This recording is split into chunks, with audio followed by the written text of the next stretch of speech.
Shalom to the elect, Yasha Allah, you so-called Negroes, Latinos, Native Americans, West Indian, and Haitians.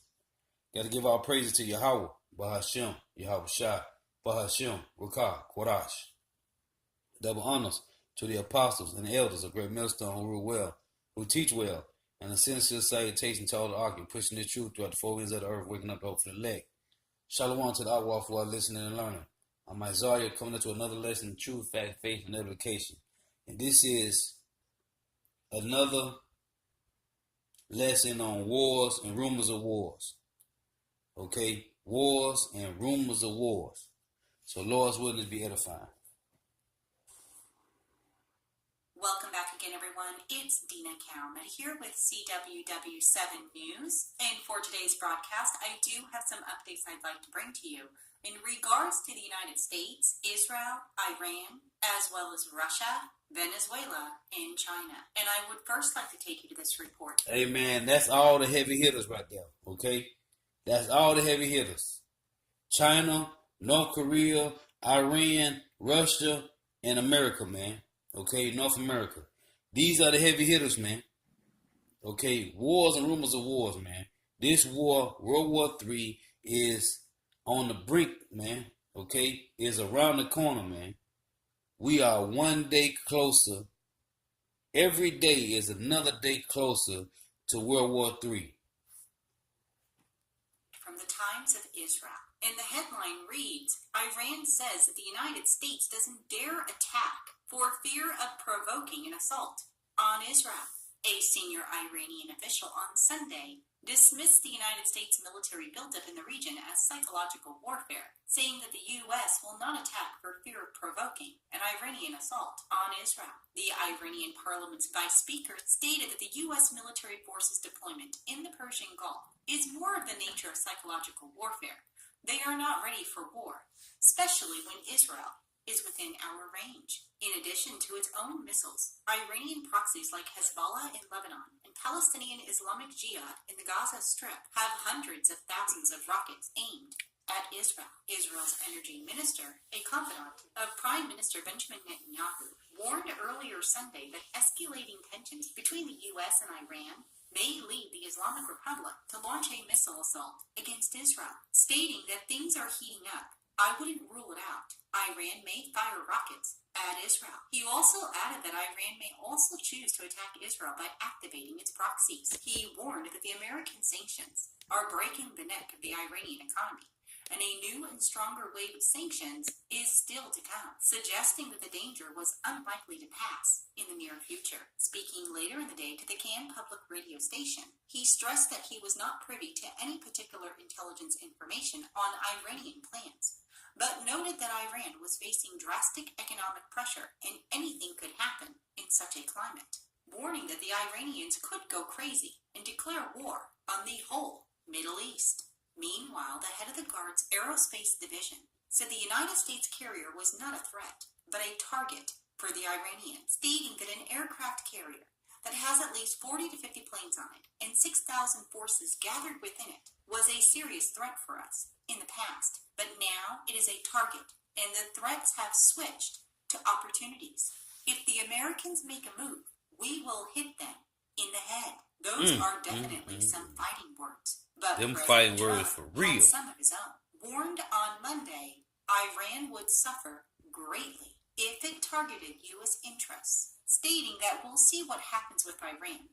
If they do anything, it will be a very bad mistake. If they do anything, they will suffer greatly. Trump's comments came after the United Arab Emirates reported 4 commercial vessels have been sabotaged on Sunday, just outside the Strait of Hormuz. In the meantime, Iran sought to distance itself from the incident. Furthermore, U.S. Secretary of State Mike Pompeo canceled a trip to Moscow on Monday and instead stopped in Brussels to share information on escalating threats from Iran with European allies and NATO officials. And Ynet News is reporting that Britain warned on Monday that conflict might break out by accident between the United States and Iran amid the rising tensions. The warning came after the United States announced the deployment of the USS Abraham Lincoln aircraft carrier strike group to the Persian Gulf to counter an alleged but still unspecified threat from Iran, the latest in a long line of such deployments to the strategic. Now, Isaiah 13 and 17 clearly tells you that the Lord said he will raise up the spirit of the Medes. Jeremiah 51:11. The Lord said he will raise up the spirit of the Medes, man, which is the Persians, which is Iran, man. Okay? This is prophecy, man. So North America ain't finna do nothing against Iran or Russia, man.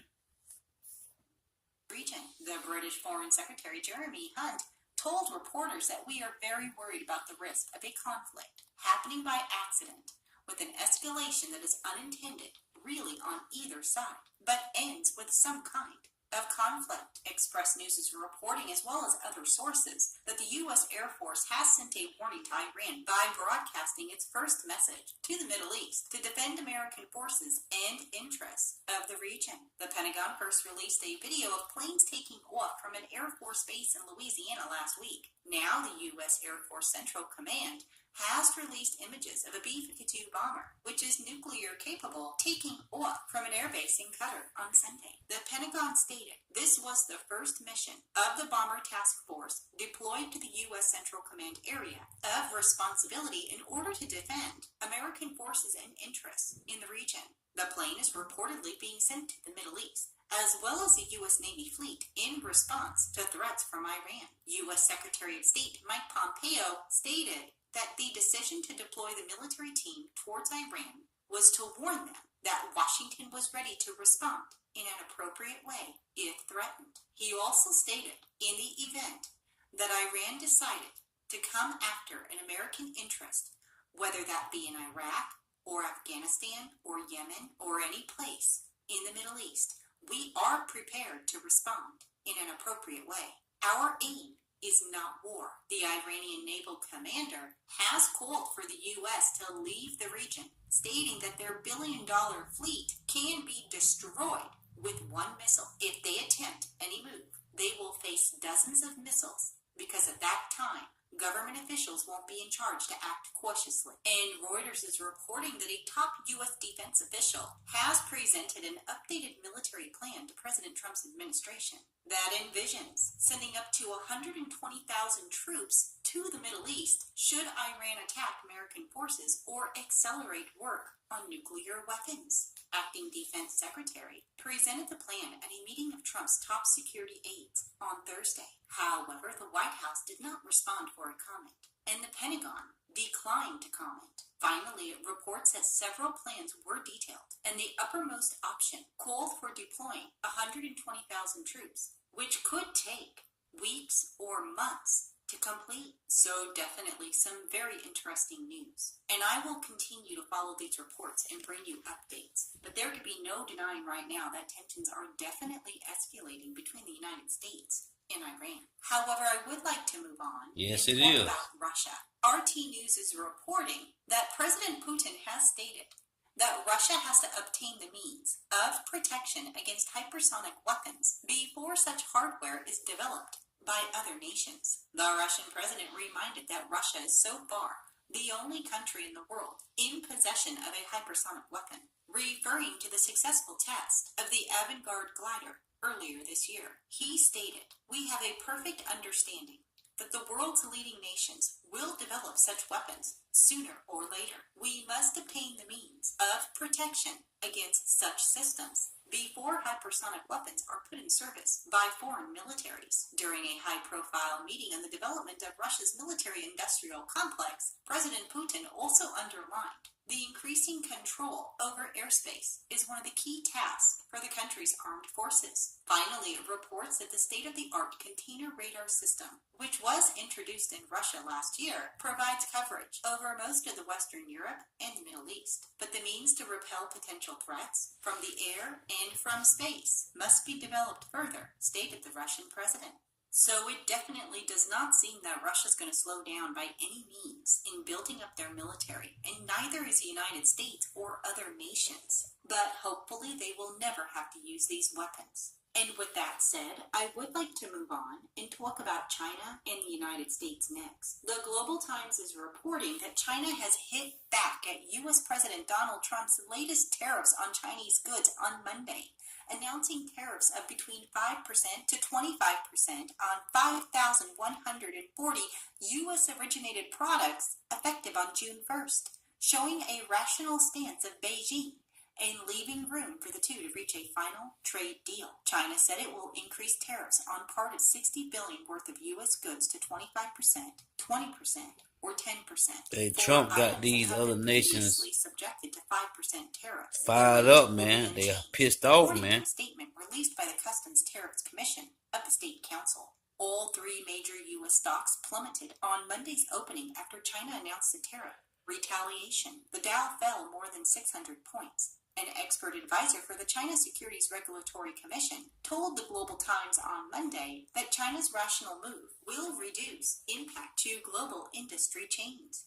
As China's reliance on the U.S. is declining, China also does not need to retaliate through adding hefty tariffs. The expert also stated that the United States side's tariff increase on China's exports to the U.S. will gradually trigger disorder in the U.S. consumer market, which is the U.S. government's own making. China's raising tariffs on 60 billion U.S. goods is a response to the United States. The Chinese side hopes that the U.S. will return to correct track of bilateral economic and trade consultations and work together with China and strive to reach a mutually beneficial and win-win agreement on the basis of mutual respect, stated China's Tariff Commission statement.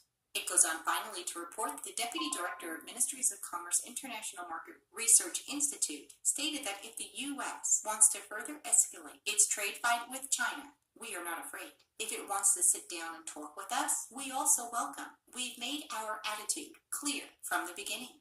Meanwhile, President Trump stated on Monday that he will meet the Chinese president and the Russian president at the G20 gathering in Japan next month. Trump stated he expects his discussion with the Chinese president to be very fruitful. So definitely some very interesting news there. We will have to wait to see what happens in... Hey, man. These wars is taking flight, man. So this is another clip. No warplane to take off. Russia's S-700 missile system can cover entire planet. Party leader. A leading Russian politician may have just revealed the biggest Russian military secret, or just invented a non-existent weapons system while ranting about how powerful the country is during a political talk show. Vladimir Zhirinovsky, who is well known for his explosive speeches and eyebrow-raising claims, made his latest one during a talk show last week. He said Russia should double down on its decision to supply the S-300 long-range anti-aircraft missiles to Syria. The Americans are afraid that the entire world will see that the Russian S-300 system is the best in the world.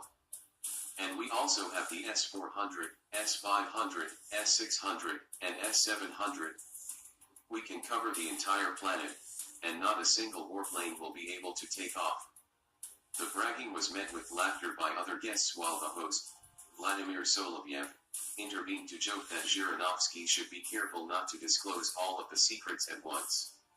What if you tell us about the terrible S-1500 system that we know nothing about? S-1500s, man. Zhirinovsky assured that the S-700 would be the last one because it will shoot down every missile right at the launch site. The politician heads the LDPR party, which holds 40 seats in the Russian parliament. He has a long record of eccentric behavior that apparently appeals to the party voter base. Among his more incendiary statements is a suggestion that if Russian kids learned how to use a Kalashnikov rifle instead of speaking English language, the entire world will speak Russian. He also pledged that his hands will be in blood if he ever became president, and dictatorship is constipation, democracy is diarrhea, choose whatever you want. Despite the sometimes hateful and all too often insulting rhetoric, Zhirinovsky is mostly considered by critics a demagogue with a taste for crude jokes in place of policy ideas. At various times, suggested firing officials who weigh over 80 kilograms, banning birds from migrating to other countries and allowing seismic refugees from Japan to settle freely in Russia's Far East. The S-300 and the S-400 are two generations of Russian long-range air defense systems meant to protect strategically important sites like key infrastructure objects, military units, or ballistic missile launch silos from enemy aircraft and missiles. An S-500 system is currently in development by Almaz-Antey and may have anti-satellite capabilities, according to open-source data. The existence of any systems with higher index numbers is either a closely guarded state secret that Zhirinovsky casually spilled to make a point or just a figment of his imagination.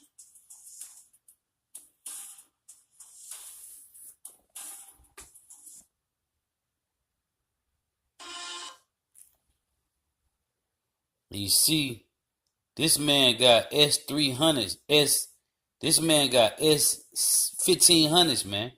S-700s. That's what Putin got, man. Okay?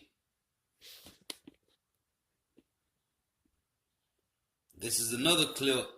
This video here. It says Russia has one super weapon China and America can't seem to match. Can't copy from Russia. And this is the this is a super weapon that Russia has, man. Okay?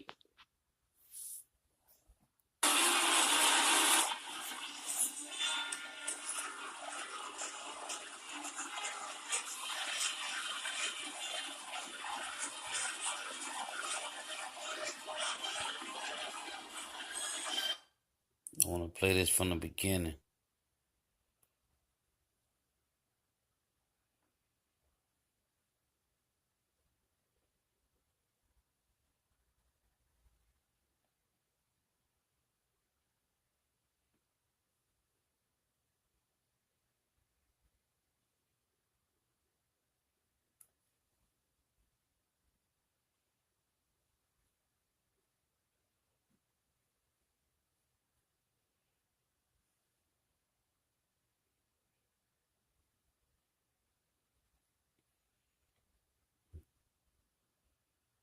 Guess I'll play this one and I'll come back to that one last. We're sitting down with Michael Scheuer, the man who had served in the CIA for more than 20 years.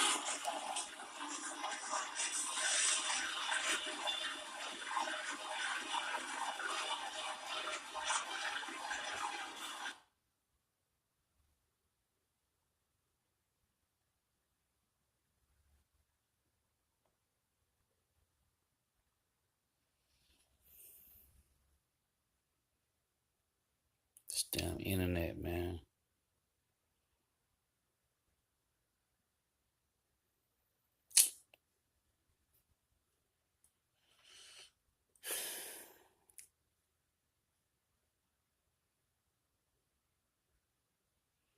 So I'm gonna play this because this is it's an ex-CIA agent that spilled the beans. Esau Edom. They should make their own tongue to fall upon We're themselves. sitting down with Michael Scheuer, the man who had served in the CIA for more than 20 years, up until 2004. At one time, he was the chief of the CIA Bin Laden unit. Then he went and exposed how counter-effective Washington's methods were in the fight against terror. He looked at the U.S. through its enemy's eyes. In fact, it's the title of one of his books called Through Our Enemy's Eyes. I'm very pleased to have the chance to interview you, Mr. Scheuer. I'm glad to be here. Bin Laden is gone. Now this Edomite right here tell you, he spilled the whole beans, man, and tell you that America is their own enemy. Through their democracy, America has created enemies through their democracy, their philosophies, their legislations. Who is Washington's number one enemy now? Washington's enemy is an enemy that doesn't exist. We're fighting an Islamic enemy that Washington believes is out to kill us because we have elections, because we're free, because we have women in the workplace. It's an enemy that doesn't exist. It didn't exist when Bin Laden was alive. It doesn't exist now.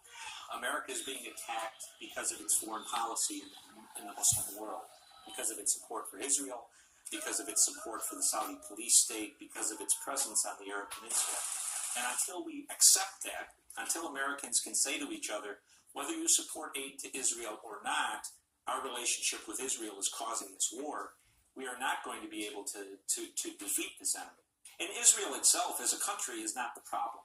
The real problem is the leaders of the Jewish American community in the United States who influence and corrupt our Congress to support Israel when we have no interest there. You imply that the Israeli lobby is dragging the United States into the wars, into Absolutely. the conflicts?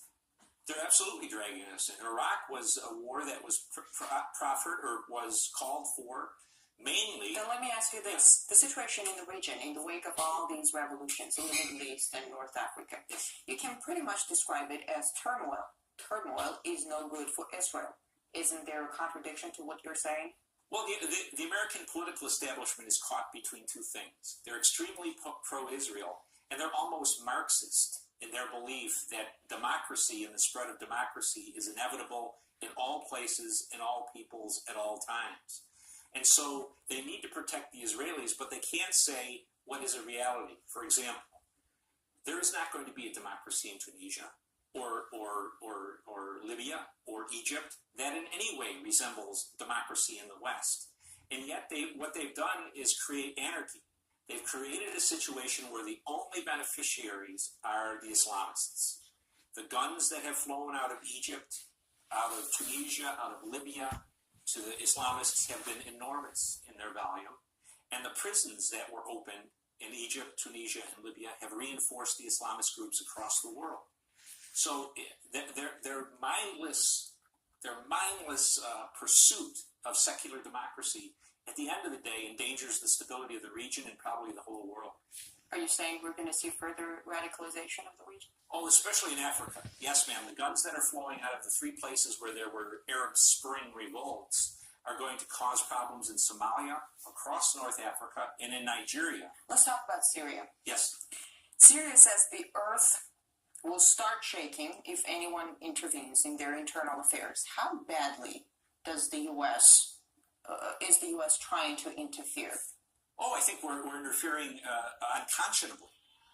Until they removed the U.S. ambassador, he was running around the country trying to encourage groups to overthrow the Syrian government.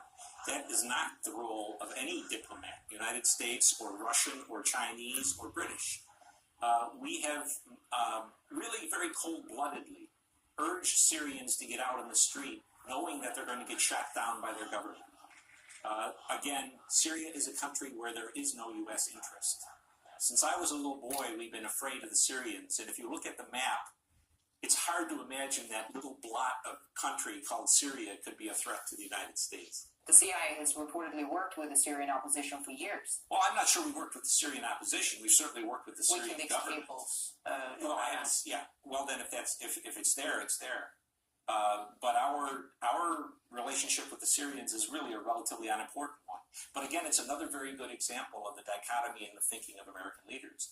Because as we call for democracy in Syria, if Assad goes, Israel's security goes straight down. If the region becomes a complete mess, doesn't Washington see any dangers to Israel? I mean, with Iran involved, it won't be pretty. I think that's exactly right, ma'am. I don't know what the thinking is, except that they have come down on the belief that democracy is better for everybody. And the truth is, American and Western foreign policy interests in the Middle East have depended for 50 years on the maintenance of tyranny. Tyranny that gave us access to oil, tyranny that protected Israel, and in the last 20 years, tyrannies that persecuted Islamists to protect us. All of that is going by the wayside. And to the Israelis' credit, the Israelis are the only ones who have stood up and said, democracy may not be very good for our security, and they couldn't be more correct. About Iran, what's Washington's plan for Iran? Whatever Israel's plan is for Iran, both parties, Republicans and Democrats, are deathly afraid that the Israelis will attack them off their own hook. And if Israel attacks Iran, the Americans will get blamed for condoning it, whether we did or not. So I think what we're seeing is a slow, almost inexorable advance toward some kind of a conflict with Iran. What do you make of these recent accusations that the Iranian government was trying to kill the Saudi ambassador in Washington? I'm not in a position to know whether or not the information was accurate. But when I was a young intelligence officer, I worked against Iran and Lebanese Hezbollah. And I can tell you, in the 90s, they were meticulous in covering their tracks and only using as agents of terrorism their own people. The plot that was described by the Attorney General of the United States is a comic opera. The Mexican drug cartel. Yeah, and to believe that the Iranians would risk war with the United States, Israel, and much of NATO to kill a Saudi ambassador who was not even part of the royal family, that's hard for me to believe. Let's talk about Libya. Libya is in ruins in the wake of NATO bombings. Yes. It's brimming with weapons. Yes. An Al-Qaeda flag was planted over a courthouse in Benghazi. Yes. How good of a playground is Libya for people with radical agenda? Very strong Islamist presence in Libya. Since the war against the Soviets in Afghanistan, Libya has sent as many of its people to fight in those insurgencies, the Islamist insurgencies, as any other country in North Africa, maybe outside of Saudi Arabia. The Libyan Islamic Fighting Group. Now this is Esau Edom speaking about how these North American Edomites are their own enemy, man. They create enemies through their foreign policies, man. Okay, their democracy. Now this video right here is about how Russia have a super weapon that no other nation has.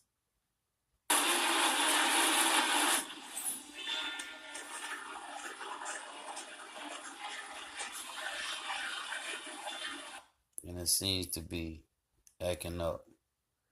So what I'm gonna do is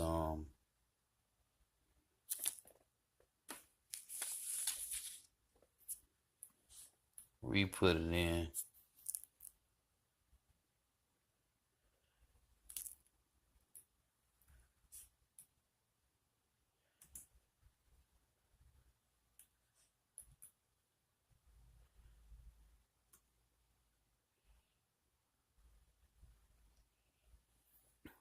Put this in real quick.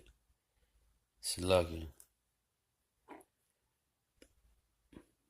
See if I can redo it.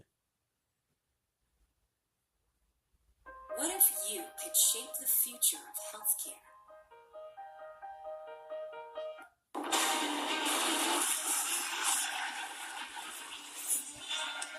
This is what Russia got. It's called their new super weapon. Look how many missiles it fired, man. Back to back.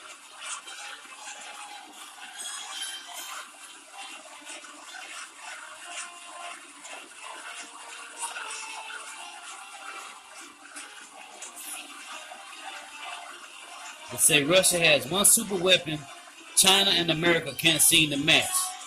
And they just fired missiles back to back, man.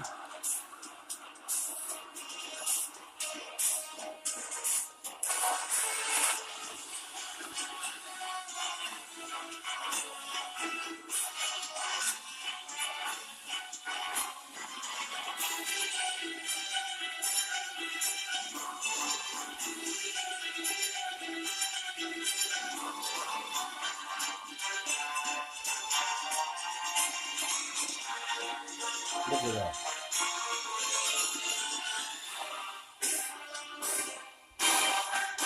I want to run this back from the beginning, man.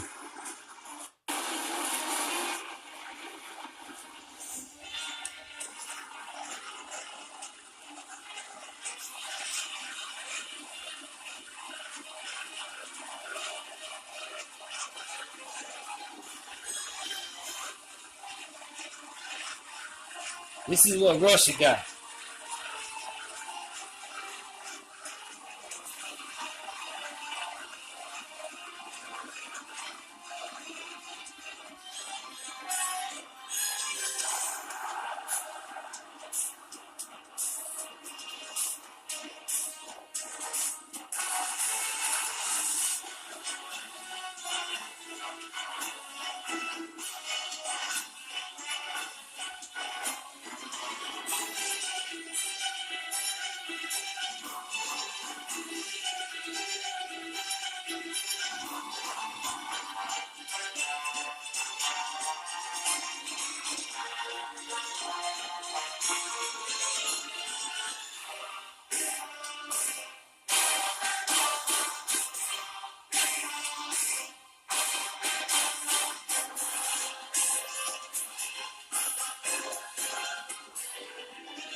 You know, North America better get ready, man. Cause this thing gonna be serious.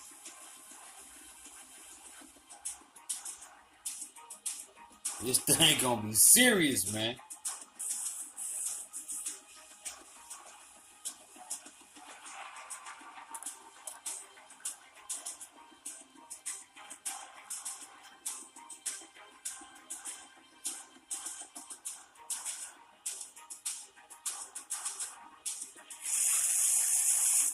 Oh man. Hey, Russia ain't playing no game, man. Russia is not messing off, man.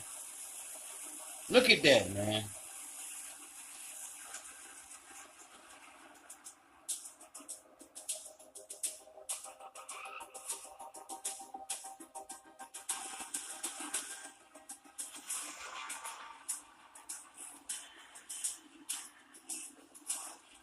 Hey, looking at this, can you imagine? Hey, now we understand about that mushroom cloud, man. When it said the heavens shall be rolled together as a scroll, man. Okay? Hey, man, looking at these missiles getting fired off like that, it's gonna be something serious, man. Okay? It's gonna be something serious. And I just want to show a little clip of that, man. This is Isaiah chapter 9, verse 5. And it reads, "For every battle of the warrior is with confused noise, and garments rolled in blood." And this is how they fought in ancient time, face to face with sword and shields. It said, "For every battle of the warrior with confused noise and garments rolled in blood." That's how they fought in ancient time. "But this shall be with burning and fuel of fire." Hey, Isaiah 54:6, Yahweh said, "He have created the smith that bloweth the coals in the fire, and created an instrument for their works, and he have created the waster to destroy," man. These ICBMs, these intercontinental ballistic missiles, man. This thing is going to be ugly. Hey, I just had to show. A Lord's witness be edifying. Got to give our praise to Yahweh. Bahashim Yahweh Shai, Bahashim Rakah Kodash. The honors to the apostles and elders of Great Millstone who teach well, and a sincere salutation to all the ark pushing this truth throughout the four winds of the earth. We can up the hope for the elect. Shalom to that walk for our living and learning. Now, I said Isaiah 13:17 and Jeremiah 51:11. The Lord said he would raise up the spirit of the Medes, man, which is Persia, the Medes and Persia, which today is Iran, man. So if North America think Iran is not going to make these power moves, they're a fool, man. And you're a fool if you believe in listening to Trump. You're a fool as well, man. Okay? You got Iran, Russia, North Korea, and China. They finna wipe this place off the map, man. Okay? Obadiah 1:7 says what, man? Matter of fact, let me read it. We're going to close on this. Obadiah chapter 1 and verse 7.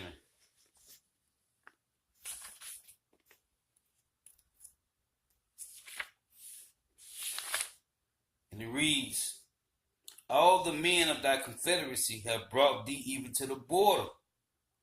The men that were at peace with thee have deceived thee and prevailed against thee. They that eat thy bread have laid a wound under thee. There is no understanding in him." Again, Obadiah 1:7. "All the men of thy confederacy have brought thee even to the border." It say all the men of thy confederacy, man. North America has made every nation join to them through confederacy, man. Okay? So that telling you that all these nations are going to wipe North America off the face of the map, man. And where you going to run to? Okay? Because Isaiah 24:18 say, "He that fleeth from the fear of the noise shall be destroyed and brought down to the pit," man. So where you going to go? Nowhere, man. Okay? The Lord say spiritually flee from this place, man. Because this place is going to be destroyed. All the men of that confederacy have brought thee even to the border, man. Okay? These nations is drawing North America out, man, to destroy their ass through the spirit of Yahweh Yahweh Shai. Shalom.